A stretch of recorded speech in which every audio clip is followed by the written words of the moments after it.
Hello viewers, আমি সঞ্জিত ঘোষ। আপনারা দেখছেন স্নেক লাভার সঞ্জিত। তো এই মুহূর্তে আমরা চলে এসেছি বেতডাওয়ারি ঝুপুর ফ্লাইওভারের নিচে। এই গাছটার নিচে একটা র্যাসেল ভাইপার দেখা গেছে। তো চলো আমরা এখন সেটাকে রেস্কিউ করবো। আর ভিডিওটা আপনারা অবশ্যই লাস্ট অব্দি দেখতে থাকুন।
তো এটা হলো একটা র্যাসেল ভাইপার, যেটাকে বলা হয় চন্দ্রবোড়া সাপ।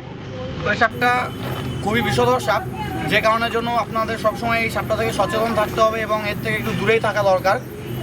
অ্যাকচুয়ালি এই সাপটা হিমোটক্সিন জাতীয় বিষ ধারণ করে, যার জন্য আপনার রক্তকে জমাট বাঁধতে দেবে না। তাই এই সাপে যদি কোনো সময় কামড়ায়, সঙ্গে সঙ্গে যত তাড়াতাড়ি সম্ভব হসপিটালে যাবেন এবং সুচিকিৎসা করবেন। তো আমরা অলরেডি এটাকে রেস্কিউ করা কমপ্লিট। চলো আমরা এটাকে নিয়ে গিয়ে এখন জঙ্গলে ছেড়ে দেবো।